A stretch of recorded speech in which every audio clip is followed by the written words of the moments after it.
han trabajado con este tipo de generador. De todas formas, pues un generador de inducción con rotor bobinado es muy similar al generador de inducción trifásico que ustedes han trabajado y que es el más común pues, a nivel industrial. Solamente tiene una pequeña diferencia que es pues, que la vamos a tratar más adelante. Entonces, los temas que vamos a tratar, vamos a hacer una contextualización de la energía eólica. Vamos a presentar los objetivos pues, de la tesis, pues, de la investigación que hicimos. Hablaremos un poco del modelo del generador de inducción con rotor bobinado. Acá les explicaré un poco cómo fue ese modelo pues, que se utilizó para implementarlo en MATLAB, principalmente en MATLAB Simulink, que me imagino pues, que ustedes por ser del área de mecatrónica ya están muy familiarizados pues, con ese software. Adicionalmente, hablaremos acerca del control directo de torque, ¿cierto? Ese es uno de los métodos más comunes que se utilizan en el área pues, del control de máquinas, control directo de torque, y también vamos a hablar del control vectorial. Podría decirse que estos dos métodos son como los más utilizados. También vamos a tener unos resultados experimentales. Acá en estos dos métodos de control vamos pues voy a presentarles unos resultados de simulación, pero también los vamos a contrastar con unos resultados experimentales. Y por último, pues, la conclusión pues, de este trabajo que presentar. Bueno, para iniciar, pues, voy a hacerles una generalización de lo que ha pasado con las máquinas eléctricas desde que empezó pues, toda esta parte del estudio de los campos electromagnéticos hasta nuestros días, ¿cierto? Nosotros sabemos que gracias a Michael Faraday y todo lo que es la industria eléctrica, los transformadores y los motores, ¿cierto? Existen gracias pues, a los estudios que realizó pues, este científico, ¿cierto? Que fue el inventor de la inducción electromagnética. ¿Cierto? Toda máquina eléctrica que nosotros utilizamos pues, a nivel industrial funciona gracias pues, a ese estudio. Ya por allá en el 79 tuvimos un científico Bailey.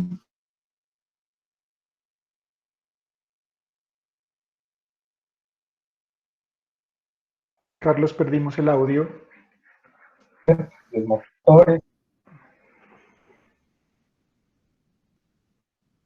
¿Sí? Se le escucha un poco entrecortado la última parte, estimado.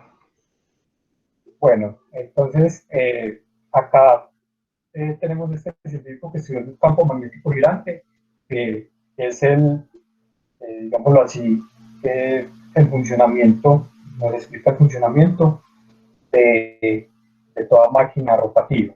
¿Sí? Posteriormente está Nikola Tesla, ¿cierto? Con Galileo Ferraris, que ellos dos pues, básicamente explicaron todo lo que es el campo magnético girante a partir de bóbinas desfasadas 90 grados. Y entre estos dos científicos pues, se produjo pues, la primera construcción del motor bifásico. ¿Sí? Y ya en el 89, pues Michael Dobrovolsky pues, básicamente ya desarrolló el motor de inducción trifásico, ¿cierto? Y también inició la producción en serie de los motores de inducción trifásica, ¿cierto? Entonces, básicamente, pues acá lo que les quería mostrar es como toda la historia que hay detrás de las máquinas eléctricas. Ustedes dirán, no, pero es que esos son los motores. ¿Sí? Pero ustedes saben que toda máquina eléctrica rotativa puede trabajar como motor o generador. ¿Cierto? Entonces, por eso pues, no estoy haciendo la diferencia. ¿Sí? Siempre se habla pues, de máquinas de inducción que trabajan como motor o como generador.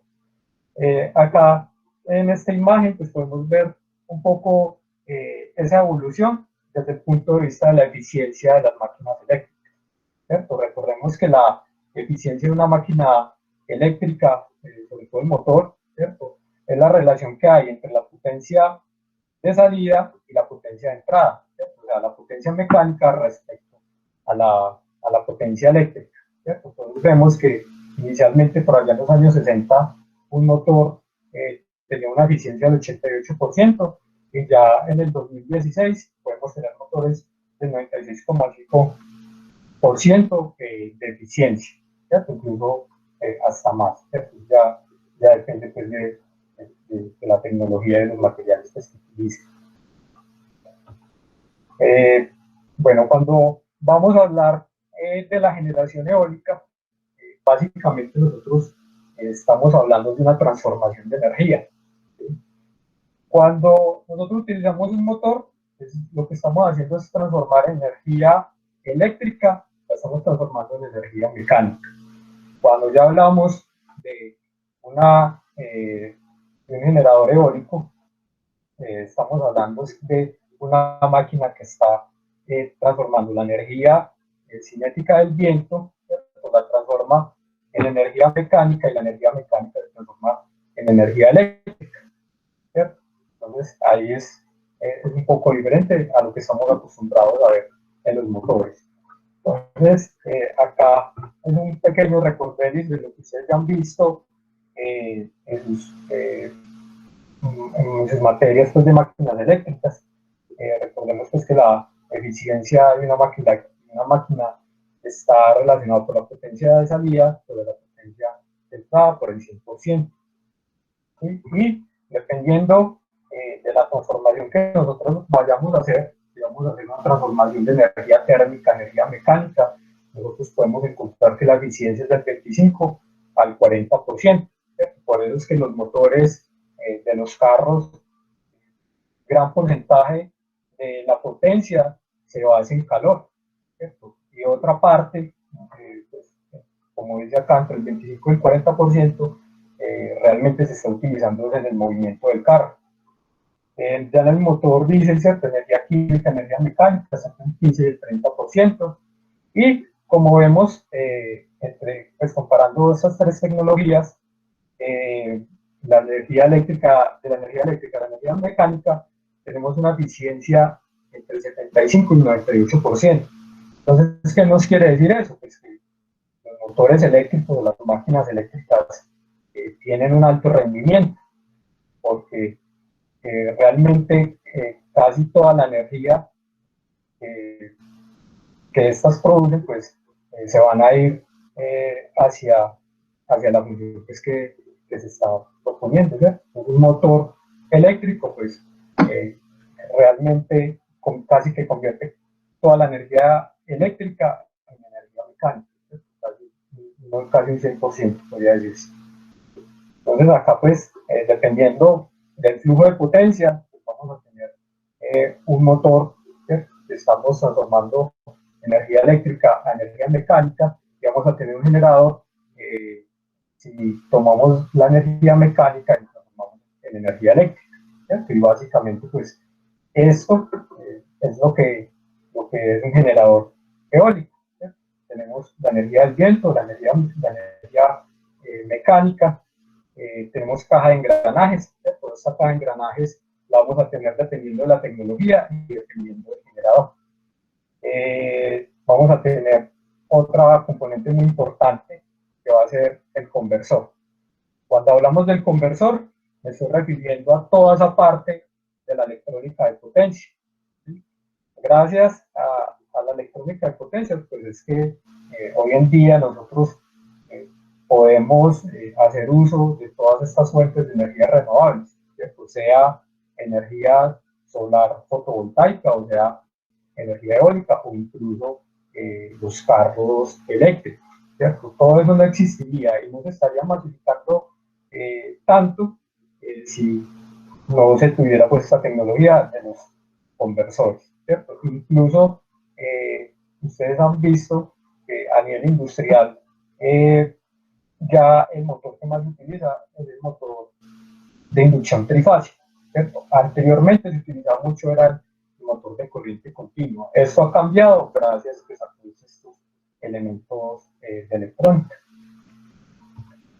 Entonces acá incluso toda esta parte de los motores también los podemos relacionar entonces con los carros eléctricos. Ustedes han visto pues que ahorita, creo que ya que era la semana pasada, decían pues que ya el dueño de Tesla Motors era uno de los más ricos del mundo, ¿cierto? Y es porque pues él se ha dedicado pues, a la construcción también pues, de los carros eléctricos, ¿cierto? Entonces, si ustedes ven esta imagen, ustedes pueden ver que obviamente tienen una parte importante que es obviamente la célula de combustible, ¿cierto?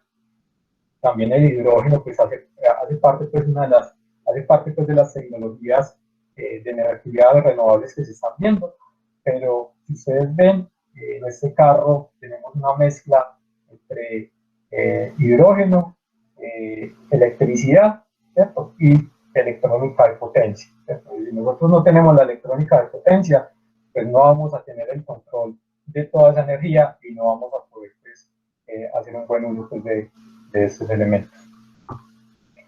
¿Qué ha pasado con la energía eólica? Pues con el paso del tiempo, pues podemos ver que primero se utilizaban como molinos de viento, ¿cierto? Quizás para fines pues, de tanto capturar el trigo, ¿cierto? Cosas pues, como para labores más agrícolas, ¿cierto? Ya vemos que con el paso del tiempo, hasta nuestros días, ¿cierto? 2015 y el 2025, se espera que un generador eólico pueda producir hasta 15 megavatios de potencia, ¿cierto? Pues que maneje esa potencia. Entonces, si ustedes se imaginan un poco, por ejemplo, la potencia de la hidroeléctrica de Hidroituango, se supone que va a ser la hidroeléctrica más grande de Colombia, que produce 2000, pues, la idea es que produzca 2.400 megavatios de potencia. Entonces, si son 2.400 megavatios de potencia, la hidroeléctrica más grande de Colombia, pues ¿cuántas se necesitarían de estas para llegar a ese nivel de potencia? Se necesitarían que unas pues casi 200, unas 200 de estas torres eólicas para llegar a la potencia de Hidroituango. Yo creería que pues, en cantidad pues, no sería mucho. Ya de pronto por el tamaño y por la logística de hacer un proyecto de esa envergadura, de pronto ahí estaría la complejidad, pero en cuanto a la energía que se podría obtener del viento con esta tecnología, pues sería muy alto. Bueno, lo anterior era en relación al tamaño de las turbinas eólicas. Vimos pues, que a la medida que fue pasando los años, pues fueron aumentando pues, de altura.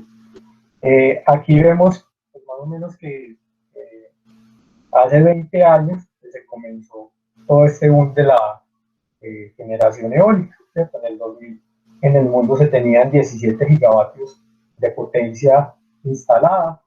Ya en el 2018 teníamos 539 gigavatios y creo que para el año pasado se tenía esta meta, 797 gigavatios. Entonces, como ustedes ven, solamente en 20 años el aumento de la potencia eólica instalada en el mundo pues, ha crecido bastante, ¿cierto? Y ahí pues su importancia. Pero en realidad, pues, ¿cuáles han sido, digamos, los motivos para que esta energía haya crecido tanto? Tenemos, pues, obviamente, las políticas energéticas a nivel mundial, ¿cierto? Y en los países. Y pues, si ustedes ven, por ejemplo, el caso de Colombia, ustedes notan que Colombia en los últimos años ha desarrollado diferentes normativas para impulsar todo ese tema energético. Ahorita no me acuerdo bien de la ley, yo creo que Juan Sebastián sí se acuerda de la ley de energías renovables. Creo que es la 1715, pero no estoy seguro si es del 2019. Bueno, el año no lo tengo presente, pero sí es esa. Bueno, acá les quería hacer énfasis en esta, porque pues, todos estos proyectos de ingeniería, pues se llevan a cabo es gracias a la política, ¿cierto? Una política energética clara, pues ninguno de estos proyectos va a ser posible en Colombia ni en el mundo, ¿cierto? Entonces, de ahí la importancia también de la política, que nosotros nos hemos enterado de lo que pasa pues, en el mundo y en nuestro país. Obviamente, también está la parte de diversificación de la matriz energética, ¿cierto? Ustedes saben que Colombia depende bastante de la energía hidroeléctrica, ¿cierto? Las hidroeléctricas. Por eso estaban construyendo Hidroituango, ¿cierto? Está San Carlos, el Chivor, el Guavio, ¿cierto? Que son las principales hidroeléctricas de Colombia. Pero entonces, cuando un país depende tanto de solo una parte, o digamos de una sola fuente para producir energía, pues puede tener problemas, ¿cierto? Como por ejemplo sequías, ¿cierto? Si de pronto llega un año que en Colombia no llueva mucho, pues las hidroeléctricas o los embalses van a estar bajos y Colombia va a tener déficit de energía. Entonces, por eso es que se está intentando diversificar la matriz energética con estas fuentes de energía como la eólica y la fotovoltaica, ¿cierto? Aquí en Colombia creo que se está haciendo más esfuerzos en la energía fotovoltaica dadas las condiciones geográficas que la eólica. ¿Cierto? La eólica, aquí en Colombia solamente creo que hay algunos proyectos para allá en La Guajira, ¿cierto? Hay un parque, creo que es el Pirache, ¿cierto? Que era, eso lo maneja IPM, ese es el único que, que tengo entendido que existe acá en Colombia. Ya los otros, de pronto hay proyectos de energía eólica, pero a pequeña escala, ¿cierto? Que de pronto eso también sería factible. Otro de los motivos pues, son el avance en los materiales, ¿cierto? Todos estos temas van enlazados con otras disciplinas de la ingeniería, ¿cierto?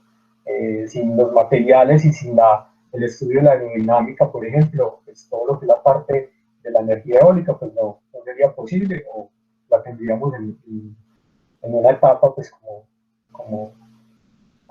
muy... Es una etapa pues como muy reciente en sus avances. Y la electrónica de potencia, pues entonces ha permitido que la máquina de inducción trifásica y el generador de inducción con rotor bobinado, y gracias a la facilidad de que este tipo de máquinas trabajen con la velocidad variable, pues ha permitido este aumento en la energía eólica instalada en el mundo. ¿Sí? ¿Alguna pregunta hasta el momento?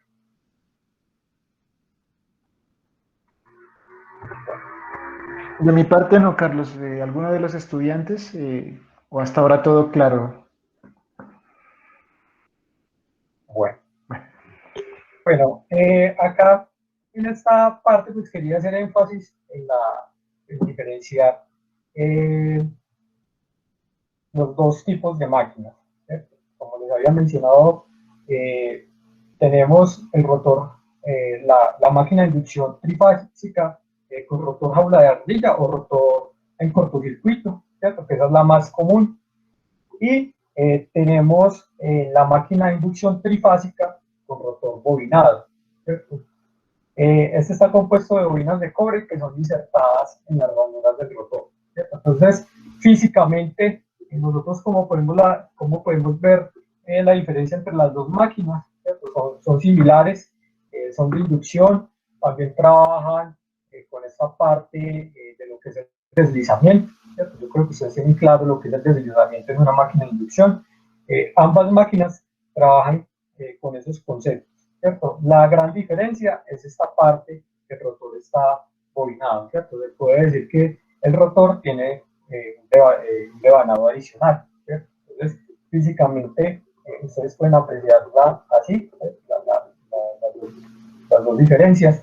Y ya acá de pronto, un poco más ilustrativo, pues vemos que las grandes ventajas que tiene el rotor jaula de ardilla o de inducción, ¿cierto? El más común es que este motor es un motor más simple, ¿cierto? Digámoslo así, es más sencillo, tiene menos cosas. Entre menos cosas tenga una máquina, pues las posibilidades de que falle por alguna cosa, pero un poquito más bajitas, ¿cierto? Mientras que si ustedes ven el generador o la máquina de inducción con rotor bobinado, pues ustedes pueden apreciar que este tipo de máquina es un poquito más compleja, ¿cierto? ¿Y por qué es más compleja? Pues miremos que acá en el rotor pues tienen unos devanados adicionales que obviamente tienen sus ventajas y sus desventajas. ¿Sí? Las desventajas es eso que de pronto está más, pues tiende más a que se va a dañar alguna piedra, ¿sí? Mientras que esta pues, su construcción es como más simple, más sencilla y por lo tanto pues, su mantenimiento también es más fácil. Entonces, esto lo quería dejar como claro porque pues ustedes saben que existen muchos tipos de máquinas, ¿cierto? Entonces, es bueno hacer la diferencia. Entonces, esta es la máquina de inducción con rotor bobinado, la cual, pues esta conferencia está enfocada a este tipo de máquinas, ¿sí? A este tipo de generador de inducción con rotor bobinado. ¿Y por qué está enfocado en eso? Porque pues es que a nivel mundial, gran parte de la potencia instalada en generación eólica, pues está debida pues, a estas máquinas, ¿cierto? No quiere decir que no hayan generadores eólicos con generadores de inducción jaula de ardilla o síncronos, ¿cierto? Pero pues este es el que se ha popularizado pues, en el último tiempo. Bueno, cuando hablamos ya entonces de utilizar el generador de inducción con rotor bobinado en un sistema eólico, pues ustedes lo pueden apreciar acá. Este es un sistema pues, bastante grande, ¿cierto? Tenemos la turbina eólica, ¿cierto? Acá pues esta turbina eólica es la que va a capturar la energía del viento, ¿cierto? Tenemos la caja de engranajes, ¿cierto? Este generador necesita caja de engranajes. Tenemos acá toda esa parte del conversor, el conversor back-to-back, ¿cierto? Toda esa la parte pues, de la electrónica de potencia que nos va a permitir controlar la potencia que vamos a tener en el lado del rotor, ¿cierto? Sería esta de acá, y vamos a tener este otro lado de acá que va a ser el lado del conversor que nos va a permitir controlar la potencia por el lado de la red. Entonces, acá pues podemos ver una parte pues, del control. En este tipo de sistemas, pues como lo ven acá en la gráfica, está compuesto principalmente por tres niveles de control. El primer nivel de control está enfocado en controlar el conversor. El conversor back-to-back que va a controlar la máquina y va a controlar el acople entre la máquina y la red. Vamos a tener el control nivel 2, que va a ser el encargado de controlar toda esa parte mecánica, ¿cierto? Lo que es el control de potencia y el control de velocidad, ¿cierto? Pues toda esa parte, por ejemplo, el ángulo de las palas, ¿cierto? Toda esta parte. Y vamos a tener el control nivel 3, o el control ¿sí? El cual se va a encargar de controlar en sí todo el generador, ¿cierto? En su conjunto, la parte mecánica, la parte eléctrica y la red, ¿cierto? O sea, es como el control que hace el operador de red, ¿cierto? Todos sabemos pues, que todo ese tipo de sistemas está controlado por alguna empresa o operador de red, ¿cierto? Por ejemplo, EPM, Codensa, lo que sea, ¿cierto? Que esté manejando eso. ¿Cuáles son las ventajas de este tipo de sistemas y por qué es que se utiliza tanto? Pues uno de los puntos importantes es que este tipo de generador pues, nos permite regular la producción, ¿cierto? De potencia reactiva. ¿Sí? Acá, potencia reactiva, que está simbolizada por la Q sub S. Entonces, como vemos, la potencia reactiva siempre está entrando y saliendo pues, del generador. Entonces, este generador tiene una de esas facilidades. Otra es que la potencia del conversor que nosotros estamos viendo acá maneja máximo un 30% de potencia pues, que está manejando el generador, ¿cierto? Entonces, si este maneja 100 kilovatios, el compresor máximo va a manejar 30 kilovatios. El máximo, el 30% de la potencia va a pasar por acá, por este conversor. Entonces, pues obviamente, entre más pequeño el compresor, pues así va a ser el costo, ¿cierto? Entre más grande el compresor, pues más costoso, ¿cierto? ¿Qué pasa con los generadores de inducción trifásicos normalitos de jaula de ardilla? Pues que nosotros solamente vamos a tener salida por el estator, ¿cierto? Vamos a tener solamente los llamados del estator, y por lo tanto toda la potencia que se está manejando en el generador tiene que pasar por el conversor. Entonces, por ese lado, en un generador jaula de ardilla, el conversor va a manejar una potencia más alta, más grande. No va a manejar el 30%, sino que tiene que manejar el 100% de la potencia del generador. Entonces, por eso este es uno de los más utilizados. Bueno, esa es una de las ventajas. Como les había mencionado, también pues, tiene su desventaja, que está más relacionada con la operación y mantenimiento, ¿cierto? Es lo que llaman OIM, ¿cierto? Y lo que es la sensibilidad, ¿cierto? Todas estas partes, bueno, todos estos equipos que manejan electrónica de potencia, sobre todo este tipo de generador, está muy, o es muy sensible, por ejemplo, a las variaciones de la red, por ejemplo, los huecos de tensión, o a los bajonazos pues, de energía, ¿cierto? A eso que cuando ustedes están en la casa y que por allá encienden un motor o encienden la nevera o la lavadora, ustedes notan que hay como un bajonazo de energía en la iluminación, ¿cierto? Eso también pasa en la red eléctrica, ¿cierto? Y estos generadores pues están expuestos a todos esos fenómenos y son altamente pues, sensibles a eso, ¿cierto? Eso pues también es un tema de investigación afina a este tipo de cosas, porque pues, es una operación del generador en fallas. Lo que les voy a hablar, ¿cierto? Me voy a enfocar principalmente en lo que es el control nivel 1, ¿cierto? Porque pues, este sistema es muy grande. Nosotros, pues, Juan Sebastián, el profesor Juan Sebastián y yo, nos enfocamos más que todo en el estudio de este sistema eólico, pero enfocados en el control del lado del rotor, ¿cierto? O sea, vamos a estudiar lo que es este sistema, ¿cierto? Este conversor va a actuar, pero considerando solamente este cuadrado de acá, ¿cierto? Lo que es el conversor del lado rotor, o sea, lo que está conectado acá. Ya las otras partes también son muy importantes, pero en esto es lo que nos enfocamos y es, digámoslo así, es como el tema más estudiado pues, en energía eólica, el control pues, del lado rotor. Pero entonces, ¿cuál fue el problema? Es que nosotros tratamos de resolver.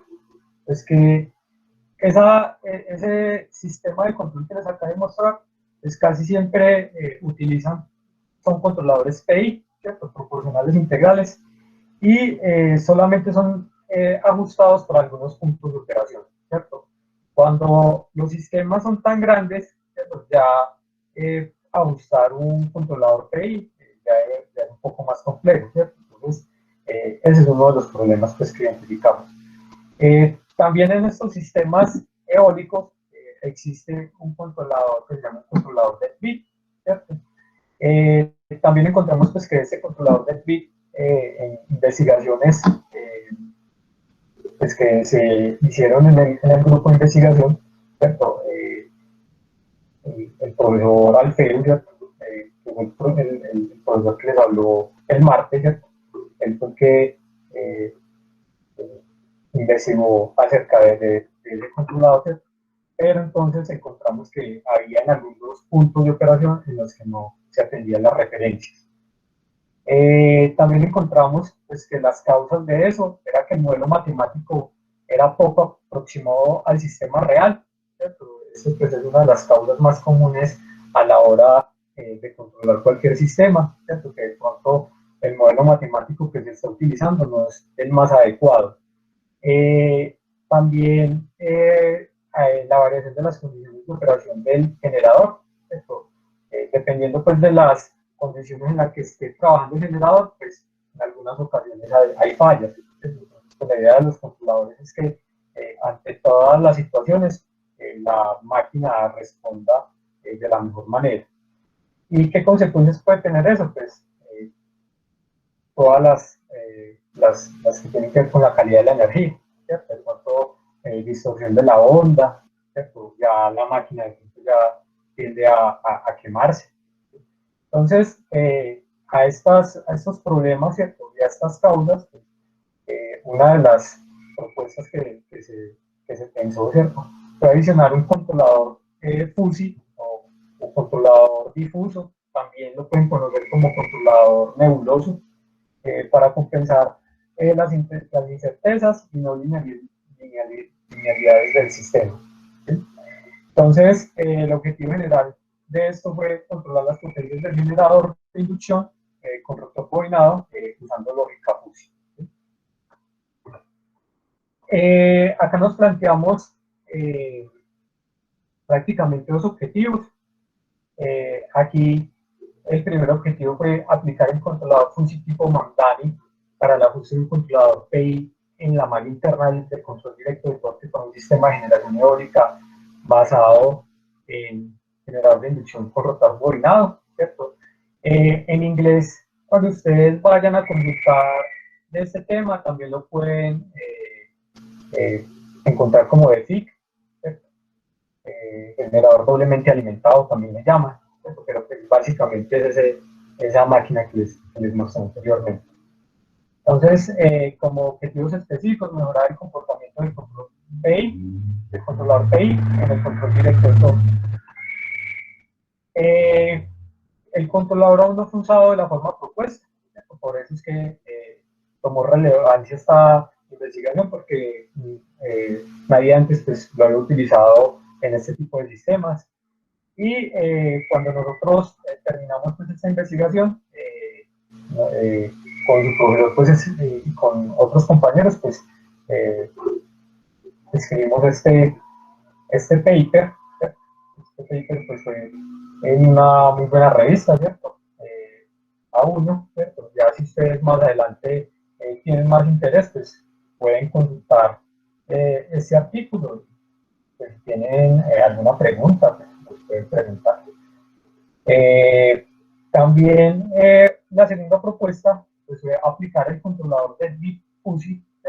Anteriormente les mencioné que había un controlador deadbeat, pero entonces la idea fue adicionarle una parte difusa a ese controlador deadbeat para mejorar el comportamiento del sistema cuando estamos controlando dicho sistema utilizando control vectorial. Entonces, la primera propuesta utiliza lo que se llama control directo de torque y la segunda propuesta utiliza lo que es control vectorial, ¿cierto? Ambas cosas controlan la potencia, pero, digámoslo así, la forma de hacer el control es un poco diferente, ¿cierto? Ya más adelante vamos a ver cuáles son las diferencias.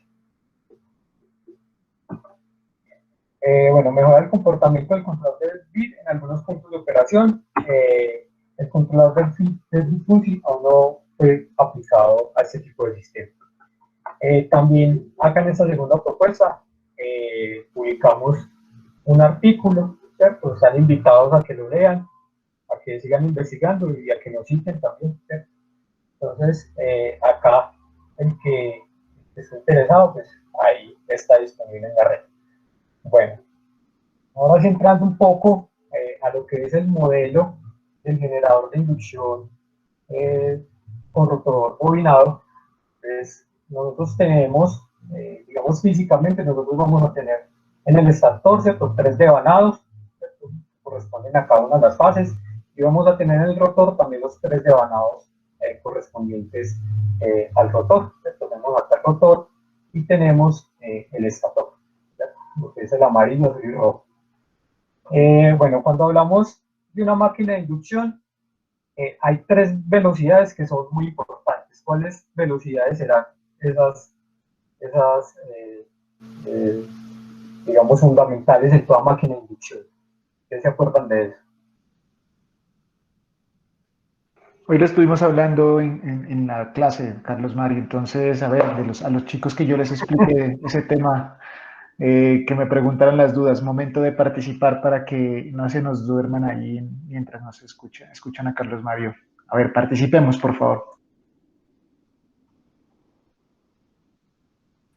Esta vendría siendo como de donde saca la base para explicar la parte de de lo que tiene que tomar, ¿sí? O no sé cómo decir. Bueno, recuerde que una máquina de inducción, ¿cierto? O sea, con rotor bobinado o con rotor en cortocircuito, que es la jaula de ardilla que fue la que ustedes estudiaron pues, en su curso de máquinas, la máquina pues, que se utiliza principalmente. Ustedes estudiaron esa máquina y esa máquina siempre, pues ustedes hablaban siempre de velocidades, ¿cierto? Es decir, que la velocidad de que habían tres velocidades importantes y también hablaban de una componente muy importante que se llama el deslizamiento. Si ustedes conocen el concepto de deslizamiento, ustedes pueden llegar a la conclusión de cuáles son las tres velocidades importantes en toda máquina de inducción. ¿Cuáles serán?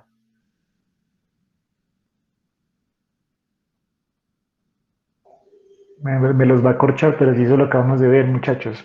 ¿Cuál era la velocidad de una? Yo les ayudo con una, la velocidad de sincronismo. ¿Quién me dice las otras dos? Bueno, entonces, bueno, están como dormidos. Van Bueno, como dormidos. la velocidad de Hiper, sincronismo, hipersincronismo.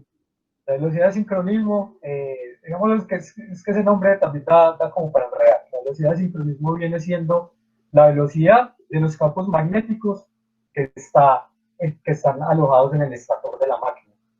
¿Listo? Eso se llama velocidad de sincronismo o velocidad de los campos magnéticos del estator. ¿Listo? Vamos a tener, ¿qué otra velocidad? Cuando nosotros hablamos de un motor, ¿cuál será la otra parte que se está moviendo? Que gana velocidad. El rotor. ¿Cierto? Entonces el rotor o la velocidad, bueno, la velocidad mecánica del rotor. ¿Cierto? Entonces ahí ya tenemos la segunda velocidad, como la velocidad del estator y tenemos la velocidad del eje de la máquina, ¿cierto? O la velocidad del rotor. Acá, cuando nosotros estamos estudiando el modelamiento de las máquinas, nosotros debemos tener muy claro esas tres velocidades. Bueno, solamente le he hablado de las dos. Está la velocidad de sincronismo que viene siendo esta de acá, ¿cierto? Que depende de qué? De la frecuencia de la red, ¿cierto? ¿La red qué frecuencia tiene? A ver si esas sí la saben, estimados. 60, ¿no? Ahí le respondieron 60 Hz, sí. ¿Cierto? Perfecto. 60 Hz aquí en Colombia y 50 Hz en otros países, ¿cierto? Como Argentina y Paraguay, pues aquí en Sudamérica. Entonces, esa velocidad de sincronismo va a depender de los 60 Hz. ¿Sí? La velocidad mecánica de la máquina, ¿de qué va a depender?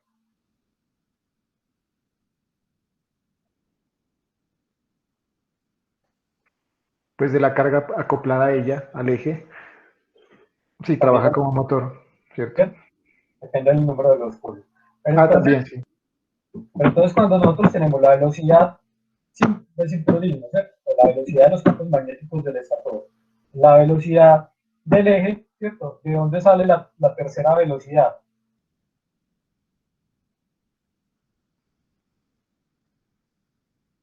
Bueno, la tercera velocidad es la velocidad de los campos magnéticos del rotor, ¿cierto? Y eso viene siendo, ¿qué? El deslizamiento, ¿cierto? La velocidad de deslizamiento, que es la diferencia entre la velocidad de sincronismo, ¿cierto? Menos la velocidad del eje, ¿listo? Entonces nosotros vamos a tener esos tres ángulos.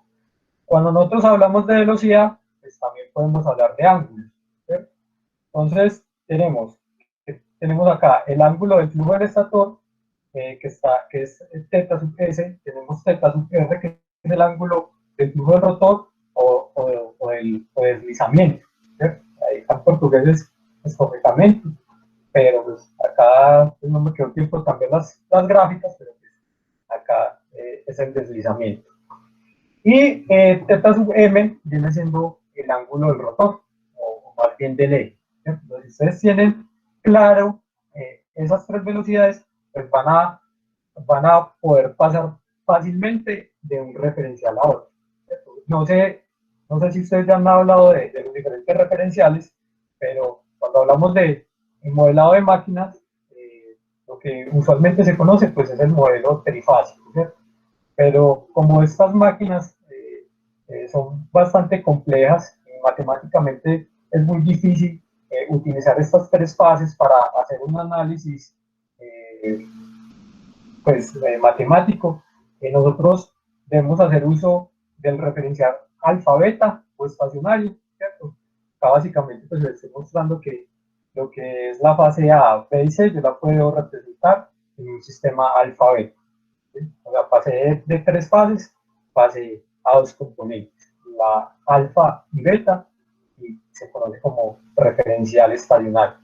Y vamos a tener también otro referencial que se llama el referencial dinámico, o también es o de Q. ¿Cierto? Entonces nosotros podemos pasar de alfa beta a de Q, a de Q, y podemos hacer, digámoslo así, ese modelamiento gracias al uso pues, de esos ángulos.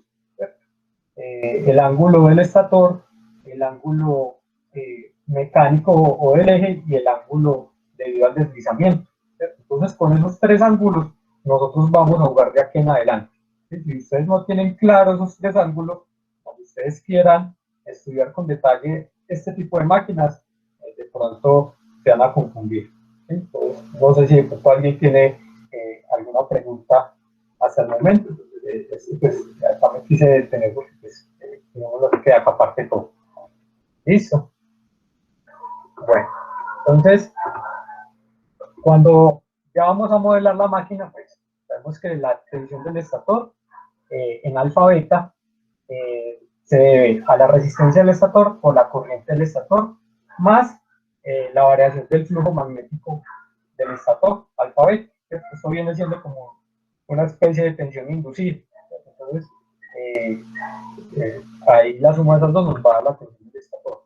Cuando hablamos del rotor, ¿cierto? Vamos a tener una expresión muy similar a la de arriba, pero la tensión del rotor va a depender también de la velocidad de la máquina y del flujo del rotor. Entonces, acá ya tenemos tres componentes. Los flujos concatenados del estator y rotor, pues, eso sí depende principalmente de la inducción, de la inductancia, perdón, y de las corrientes. Entonces, el flujo del estator depende de la inductancia del estator por la corriente del estator, más la inductancia mutua por la corriente del rotor, ¿cierto?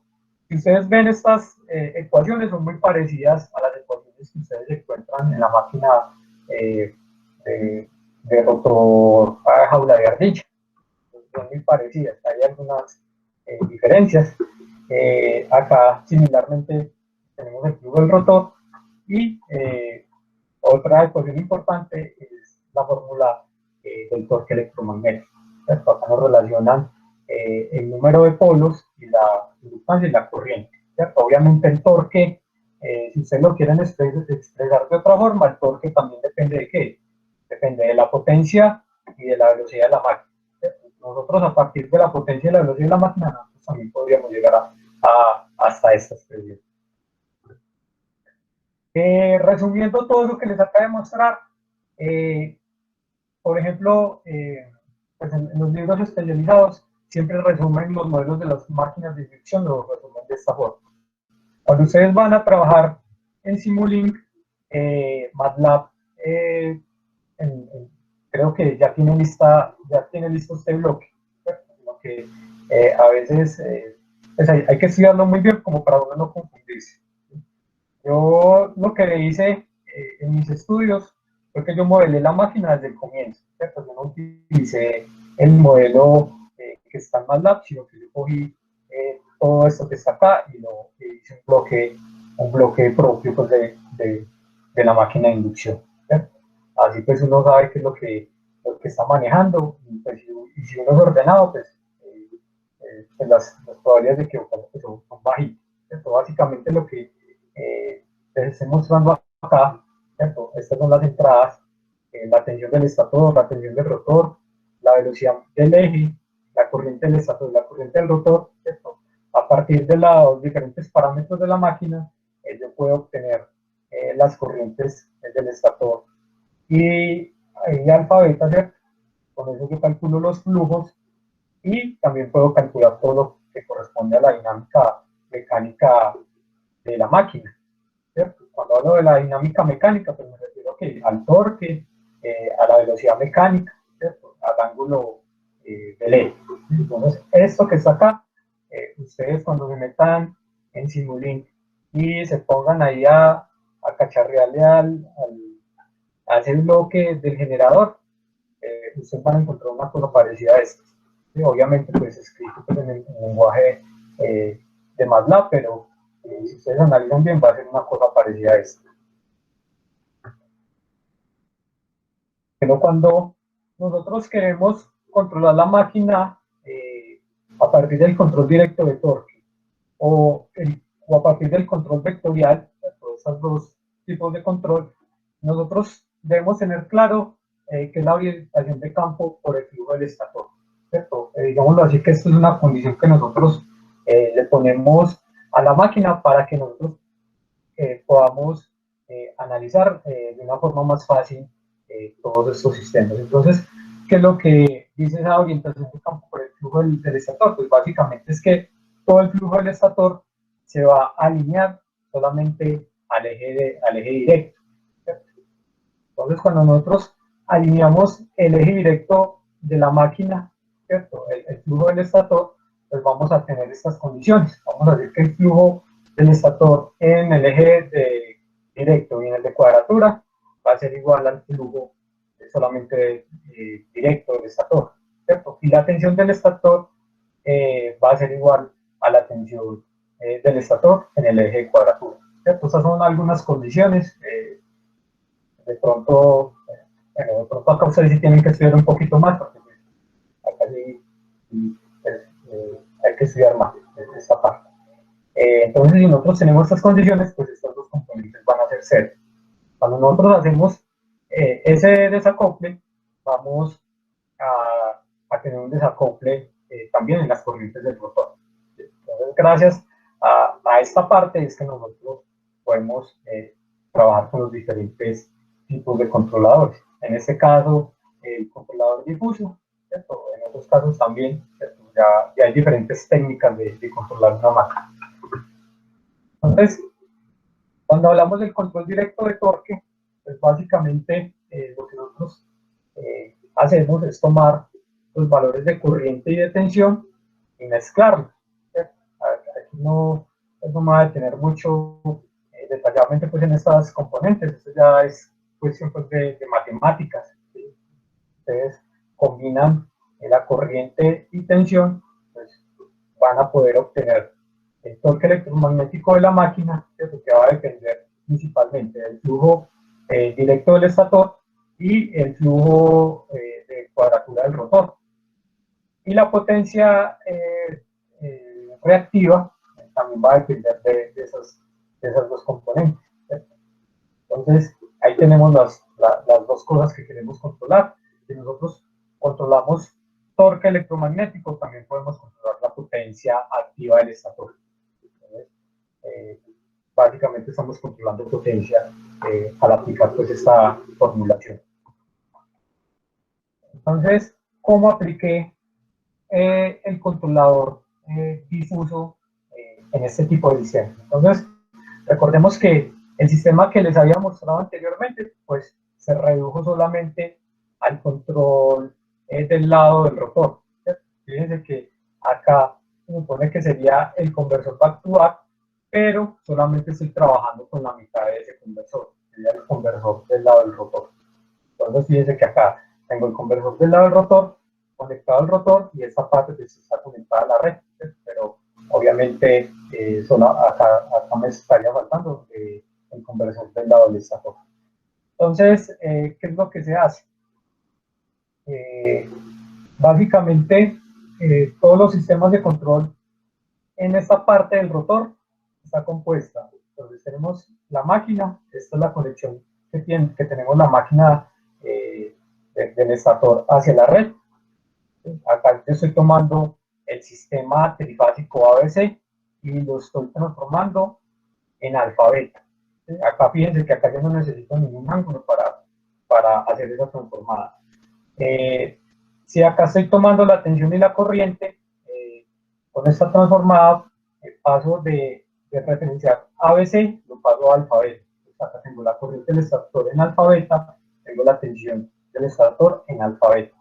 Después, acabo de tener un estimador que junto con la corriente del rotor y en alfa beta también voy a obtener el torque electromagnético, la potencia reactiva y el ángulo del estator, ¿cierto? O el ángulo de sincronismo, ¿cierto? Entonces, esa es la parte pues,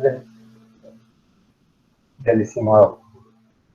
Acá en esta parte ya tenemos entonces lo que es la lógica UCI. Nosotros vamos a utilizar lo que es la referencia de la potencia reactiva. La potencia reactiva que estamos calculando, tenemos el torque electromagnético de referencia y el torque electromagnético que estamos calculando acá. Esas señales que yo no estoy entrando acá en estos comparadores, vienen de acá el estimador.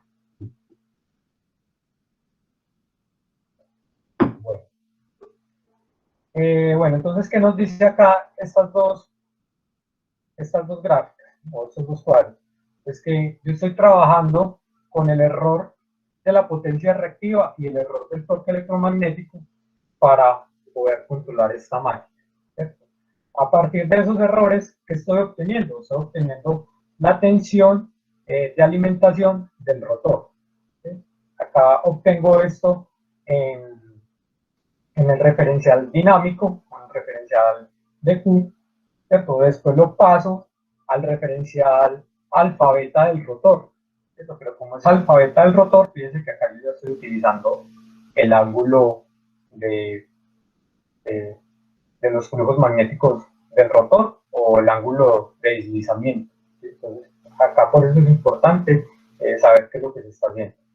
Después de que yo obtengo eso, voy a obtener la tensión del rotor en alfa beta del rotor, que es la tensión que me va a alimentar la modulación vectorial de este sistema. ¿Y qué me da esa modulación vectorial? Pues los tiempos de accionamiento de las llaves del conversor. Cuando yo ya tengo controlado esas llaves del conversor, pues el conversor le va a mandar la señal al generador y el generador pues va a funcionar de la forma pues, como yo quiero. Entonces, básicamente, digamos que de forma general, eso es lo que se busca con un controlador difuso de estas características. Un controlador difuso PI o PI difuso, mejor dicho. Bueno, cuando hablamos, ya ahorita ya les voy a hablar así de forma general un poco de la lógica difusa. Cuando hablamos de lógica difusa, también tenemos que hablar de lo que es la inteligencia artificial. La inteligencia artificial abarca muchos temas, lo que es las redes neuronales, los algoritmos genéticos. Todo eso que yo les he mostrado, ustedes lo pueden trabajar desde diferentes perspectivas. Ustedes pueden mezclar, por ejemplo, la lógica difusa con una red neuronal, o pueden mezclar la lógica difusa con algoritmos genéticos, o mezclar las tres cosas. Con la medida que ustedes hagan esta mezcla, pues obviamente el sistema va a ser un poco más complejo, pero los resultados pueden llegar a ser mejores, ¿cierto? De eso se trata la investigación, de que ustedes cojan todo ese conocimiento existente y traten de ver qué se puede hacer.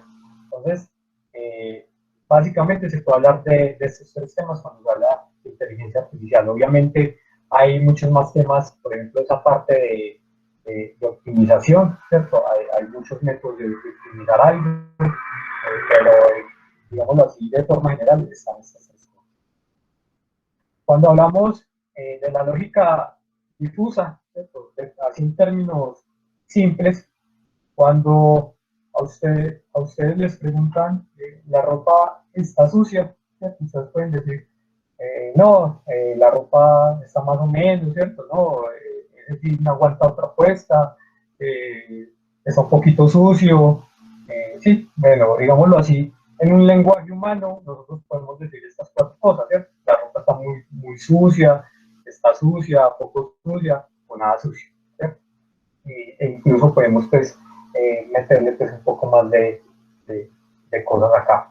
Cuando hablamos de la lógica booleana, eso de la lógica booleana, para que ustedes se acuerden un poco, es lo que ustedes veían en compuertas digitales, ¿cierto? Toda esa parte digital trabaja con unos y ceros, ¿cierto? ¿Sí o no? Entonces, la gran diferencia entre esas dos cosas, entre la lógica booleana y la lógica difusa o lógica fuzzy, es que la lógica fuzzy nos permite estar como en un puesto, nos permite trabajar como en un rango más amplio, ¿sí? No solamente es decir sí o no, sino que tenemos un rango más amplio de operaciones. Entonces, cuando nosotros decimos que sí, nosotros le podemos dar un valor de 1 a esa afirmación y le podemos decir un valor 0 a esa negación. Cuando ya aplicamos lógica fuzzy, podemos decir que hay valores que valen 1, otros que valen 0.8, otros que valen 0.3, otros que valen 0, ¿cierto? A eso nosotros le llamamos valor de pertinencia, los valores de pertinencia de una función. Bueno, acá yo no me quiero meter tanto pues, con esa parte matemática, solamente les voy a mostrar así de forma general, ya si alguien quiere estudiar un poco más detalladamente eso, lo puede hacer y nosotros los podemos orientar, pero cuando nosotros hablamos de la lógica difusa, nosotros nos vamos a encontrar con los grados de pertinencia que fue lo que les acabo de mostrar, pero también esos grados de pertinencia van a estar asociados a una forma, ¿cierto? Que puede ser una función campana, triangular, gaussiana o trapezoidal.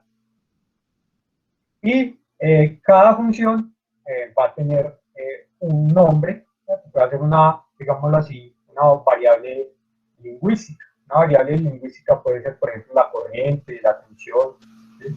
el error de la potencia activa o reactiva, el error de la potencia del torque electromagnético, ¿cierto? Entonces podemos jugar con esos valores. Cuando nosotros ya pasamos a hablar entonces de un controlador difuso, pues nosotros vamos a tener varias partes de ese controlador. Vamos a tener la justificación, las reglas de inferencia, vamos a tener las de justificación y esto va a estar conectado a la planta o al sistema que estamos estudiando. Entonces, estas son como las diferentes componentes de un controlador difuso. Vamos a detener, porque pues, eso es como pasado el tiempo, pero acá les voy a mostrar pues como por encima qué fue lo que se realizó. Nosotros tomamos entonces el error de la potencia reactiva y la variación del error de la potencia reactiva, esos dos datos los introducimos a un controlador difuso, acá el controlador difuso me transformó esos datos numéricos, me los transformó en palabras lingüísticas, ¿cierto? ¿Cómo así que en palabras lingüísticas? Si recuerdan lo que les dije, que si estaba muy sucio, que estaba poco sucio, que no estaba nada sucio, nosotros podemos decir algo similar cuando hablamos del error de la potencia reactiva. Nosotros podemos decir que el error de la potencia reactiva era negativamente grande, negativamente pequeño, o fue cero, positivo pequeño, positivo grande. O también podemos decir que fue pequeño, medio grande o grande. ¿Sí? Entonces, básicamente es transformar los números, es transformarlos en palabras. ¿sí? Y esas palabras las vamos a transformar en reglas, ¿sí? Esas reglas, pues, básicamente son esta tabla que está acá, ¿cierto? Si el error era negativamente grande, ¿cierto? Si el error era negativamente grande y la variación del error era negativamente grande, pues yo voy a decir que la salida de la ganancia va a ser pequeña, ¿sí? Y así sucesivamente, dependiendo pues de cada una de las situaciones, ¿cierto? Obviamente, entre más reglas puede funcionar mejor el controlador, pero también entre más reglas, pues también el sistema se va a demorar un poco en responder, ¿cierto? Entre mejor hagamos estas reglas, pues mejor va a funcionar el controlador. Entonces, ¿qué pasa? Cuando nosotros ya evaluamos cada una de esas reglas, nosotros vamos a hacer ahora el paso contrario. De las palabras vamos a pasar a los números. Y eso es lo que llamaron de fusificación. ¿Sí? Pasar de términos lingüísticos y de valores difusos, lo vamos a pasar a valores ya numéricos. ¿Sí? Entonces, ¿cómo se hace? Pues para eso hay diferentes métodos. ¿Cierto? Acá pues les presento una de las formas que más se utiliza. ¿Cierto? Esto es un método de fusificación que se llama centro de gravedad. ¿Cierto? Evalúa cada regla. Cuando evalúa cada regla da un valor numérico y ese valor numérico pues va a ser la salida del controlador difuso. Cuando nosotros ya tenemos la salida del controlador difuso, pues eso es lo que va a alimentar el controlador PI. Va a alimentar ¿qué? Las ganancias. Las ganancias ¿qué? Proporcionales integrales de ese controlador PI. Entonces, básicamente, lo que yo les estoy mostrando ahí, puede decirse que podría ser una especie de controlador adaptativo, ¿cierto? Las ganancias que estoy presentando acá se van a adaptar de acuerdo a los valores que el controlador PI está entregando en esta parte de acá. Así por encima, de eso se trata pues la investigación. Eso mismo lo hicimos con la componente del torque electromagnético, ¿cierto? El error del torque electromagnético y la variación del torque electromagnético. ¿Cierto? Fusificación, las reglas y la de fusificación. ¿Cierto? Tenemos las ganancias y las ganancias se le aplican al controlador PI y la salida del PI es lo que va a alimentar la entrada pues, del conversor. Realizamos, bueno, a ese estudio nosotros le hicimos varias simulaciones. Uno fue variando las condiciones de potencia, ¿cierto? Cuando nosotros tenemos diferentes condiciones de potencia activa y reactiva, pues vamos a tener diferentes condiciones de factor de potencia. Entonces, pues buscando hacer un estudio un poquito, bueno, un poco más amplio, pues tenemos factor de potencia en adelanto, en atraso y un factor de potencia con carga resistiva, ¿cierto? Y acá pues con los diferentes tiempos. Esto lo hicimos con velocidad fija del generador, ¿cierto? Del eje de la máquina, y lo hicimos con velocidad variable de acuerdo a este perfil de velocidad que ustedes ven acá.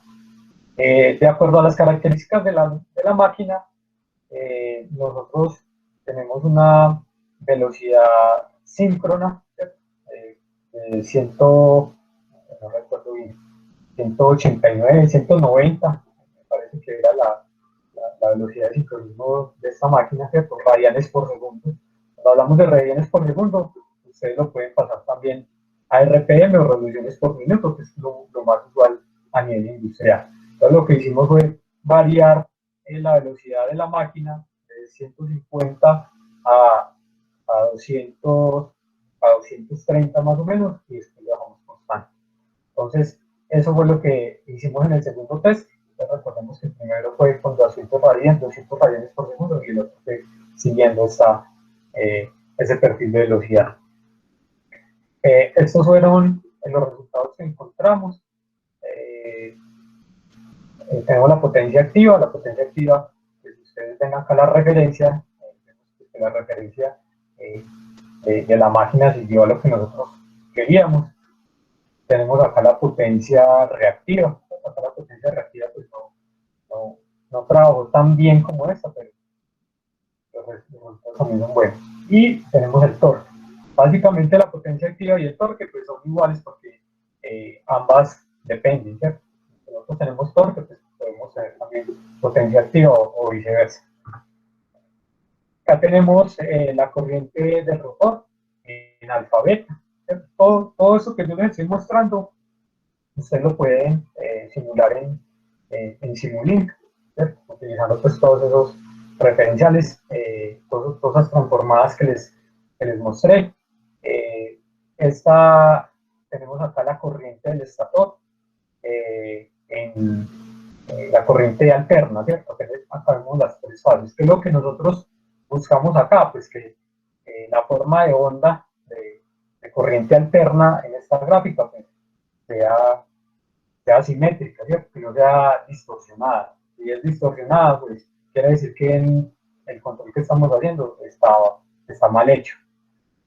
Y acá hice una ampliación, ¿no? Digamos, es como un zoom de lo que es la potencia, lo que es el factor de potencia. ¿Y cómo hace que el factor de potencia? Si es el factor de potencia, porque estoy analizando la tensión del estator respecto a la corriente del estator. Si yo tengo esas dos ondas y las comparo, yo puedo ver cuándo está atrasada, cuándo está adelantada o cuándo está en fase. Entonces, acá, por ejemplo, acá ustedes pueden ver cuando están en fase y desfase. Acá es la gráfica que ustedes ver eso. Lo anterior fue cuando trabajamos con velocidad fija y este es con velocidad variable. Acá con velocidad variable pues, se nota una gran diferencia con respecto a la velocidad fija, ¿cierto? A pesar que no está siguiendo la referencia así tan bien como la velocidad fija, pues de todas formas sí está cumpliendo pues, con los requisitos de desempeño que se buscan a nivel pues, de control. Y acá lo mismo, ya estamos viendo la corriente del rotor, la corriente del estator en ABC y el factor de potencia. Y esta es una comparación que se hizo de los diferentes controladores, la potencia del controlador del bit, la potencia del controlador del bit fuzzy y el controlador fuzzy PI. Y acá estaba haciendo la comparación de los tres, donde podemos ver que el que presenta menos error es el fuzzy PI, que es el controlador pues, que estamos estudiando el día de hoy. Y bueno, esto de control vectorial, yo creo que ya estoy como muy pasado, yo creo que ya podríamos dejar hasta ahí de control difuso. No sé si hasta ahí tienen alguna pregunta, no sé, Sebastián. No, digamos que Carlos Mario, muchas gracias. El foco de esta conferencia era precisamente que los estudiantes de pregrado y algunos colegas comprendieran cómo es la aplicación de la lógica difusa al control de un generador, específicamente al generador de inducción de rotor bobinado, que fue el tema de este seminario. Y de mi parte, yo lo que tengo son palabras de agradecimiento para ti, lo has explicado muy bien, incluso ahora le he entendido a partes de nuestras conversaciones que en su momento me quedaban un poco difusas, pero ahora están claras, más claras. Y pues bueno, espero que para los estudiantes también haya sido provechoso. Voy a abrir el micrófono, tanto para profesores como para estudiantes, a ver si tienen preguntas sobre el desarrollo de ese control difuso, sobre ventajas, problemas, qué es lo que tú encontraste de los resultados experimentales, los resultados de simulación, etcétera. A ver, porque ya con las conferencias del día de ayer y del día martes, ellos ya van viendo cuál es la dinámica de este tipo de de aplicaciones de la teoría del control, de teorías de control, y pues espero que les haya gustado también su conferencia y su charla, estimado. Entonces, le cedo la palabra a los estudiantes. Por favor, participen, muchachos. Buenas noches. Buenas noches. Profe Edison, buenas noches. Siga. Profe Carlos, pues muy interesante la exposición que acabo de realizar, pero yo tengo pues dos preguntitas que me gustaría de pronto que pudiera aclararme. No sé si de pronto pueda devolver a la diapositiva donde está el sistema difuso. Más abajito. Ahí, sí señor.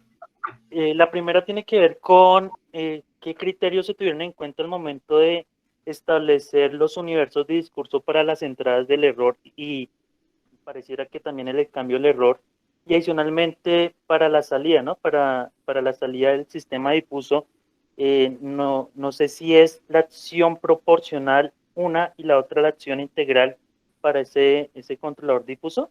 Entonces, no sé, hay qué criterios se tienen en cuenta para seleccionar el universo de discurso.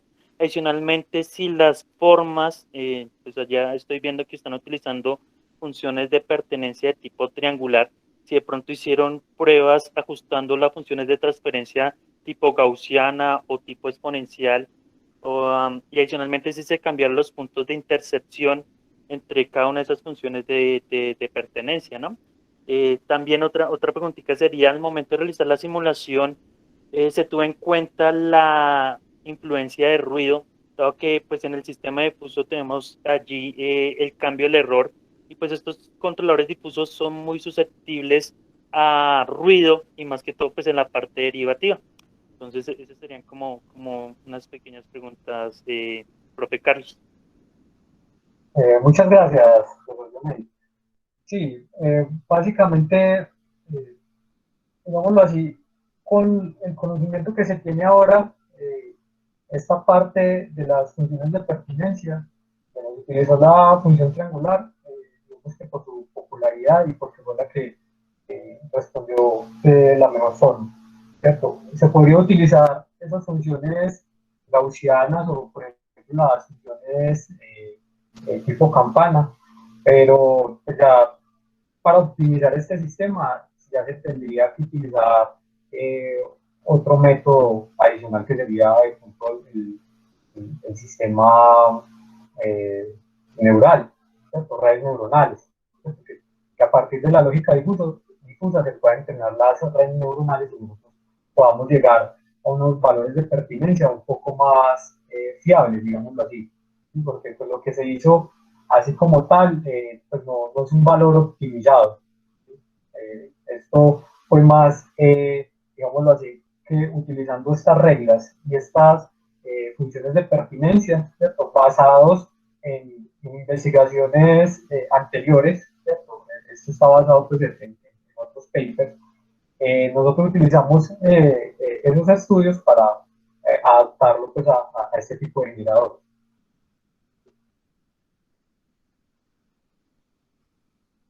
Carlos, buenas noches.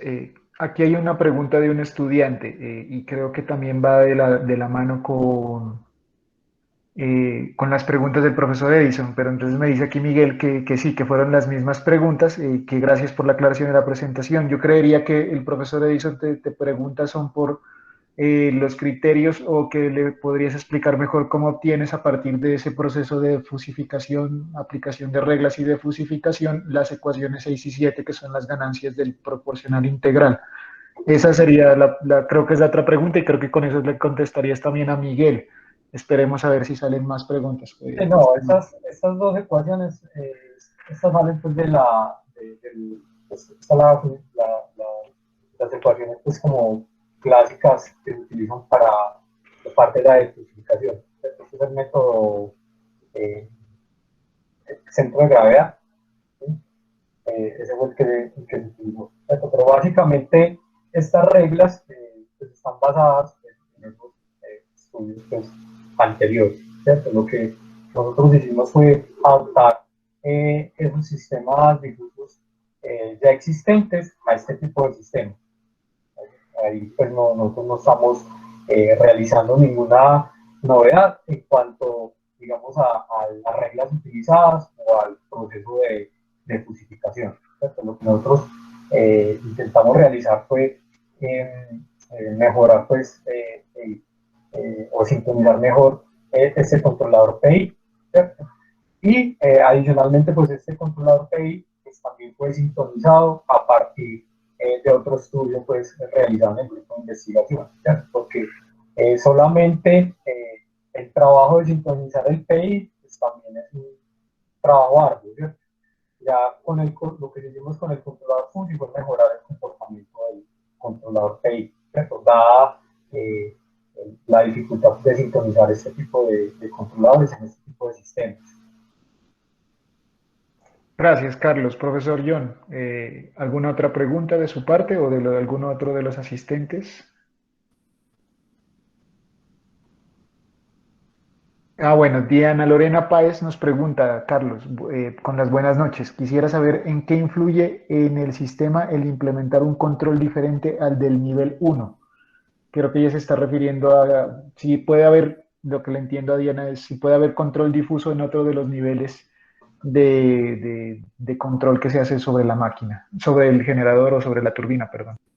¿En qué se afecta?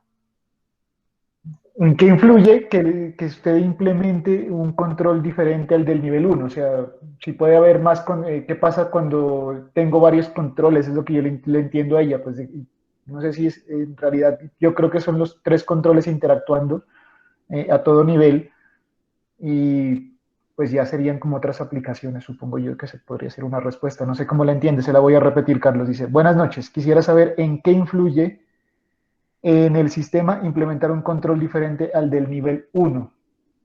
Esa es como la pregunta. No sé, me gustaría que de pronto aclarara mejor la pregunta. Porque Diana, un poquito más específico, si es tan amable. Si puedes pensar un poquito más como cuál es la duda que tú tienes. Y sí, el profe John, listo. Buenas noches. Dele. Pues más que todo era porque pues nombraste al principio de la presentación que utilizaban el control del nivel 1, pero no entiendo cuál sería la diferencia de aplicar, digamos, el control en nivel 2 o cómo afectaría todo el proceso que hicieron ustedes. O sea, cuáles serían los cambios que se verían o qué variables tienen en cuenta pues en esos otros niveles. No, lo que pasa es que nosotros, digámoslo así, lo que es el control nivel 3, el control nivel 3 que es el operador de la red, esta parte nosotros la asumimos con ese cuadro de acá, donde yo estoy acá suponiendo que soy el operador de red y estoy pidiéndole al sistema una potencia activa de 1000 y una potencia reactiva de menos 620, ¿cierto? Eso, digámoslo así, que de forma general viene siendo como el control nivel 3, ¿cierto? Y el control nivel 1 viene siendo ya la velocidad de la máquina. Es que la velocidad de la máquina ya va a depender del perfil de velocidad del viento, ¿sí? Ya, pues, digámoslo así, hacerlo con todas de la ley, pues ya sería un poquito más complejo. Y nosotros lo que hicimos fue tomar valores un poco generales de lo que es el control nivel 1, perdón, control nivel 2 y control nivel 3. El control nivel 2 es todo lo que se refiere a las características del viento y a la velocidad de la máquina, y el control 3 es todo lo que se refiere a la parte de las potencias que me está solicitando el operador de red. Entonces, a partir de esas dos condiciones, yo probé el sistema de control 1. ¿Sí? Ya sí, obviamente, si yo cambio esas condiciones, también se esperaría que la respuesta del control 1 pues también cambie de forma coherente con los cambios que yo estoy viendo en los otros dos niveles. Es decir, para completar la respuesta para la estudiante, en una aplicación real de energía eólica, los 3 niveles de control están interactuando entre sí. En este caso, para la propuesta del control difuso de Carlos, o para, por ejemplo, el trabajo que ustedes están haciendo para trabajo final de este seminario, de este módulo, uno supone que los otros controladores de nivel 3 y de nivel 2 están entregando sus referencias o sus resultados al control nivel 1, que es lo que Carlos está mostrando ahí, unas condiciones del operador de red y unas condiciones de la velocidad y dirección, digamos, del viento como tal. En la conferencia de ayer, que fue de la conferencia de Alejandro, él mostraba ya un control un poco diferente, porque a él sí le importaba, digamos, la cantidad, él sí manipulaba no los parámetros propios del generador, sino los parámetros de la turbina, el máximo punto de extracción de potencia, la dirección del viento, y hacía otro tipo de control ya de frecuencia sobre digamos, una especie de control nivel 2 y no un control nivel 1 como este. Pero, digamos, en la realidad, Diana, los tres controles están interactuando entre sí, porque finalmente en el sistema complejo, que es una turbina eólica con un DFIGI o con un generador de inducción, pues los tres, es necesario tener control sobre las tres etapas de la turbina. Si quiere, Carlos puede mostrarnos nuevamente la gráfica y ahí podemos ver mejor, ¿sí? Los tres niveles. Esa sería como la respuesta para Diana, volver otra vez a mirarlo ahí con calma, mira ahí, ¿cierto? Si tú ves, lo que te explicaba Carlos Mario es eso, pero cuando tú tienes el sistema real, tú tienes los tres niveles hablándose entre sí para poder llegar a que la turbina funcione como tú quieres que funcione, o sea, como el operador de red desea que funcione, a pesar de las condiciones cambiantes del viento y de la cantidad de usuarios que se conectan y se desconectan a ese sistema de potencia, digámoslo así. No sé si ya para eso es más claro para ti.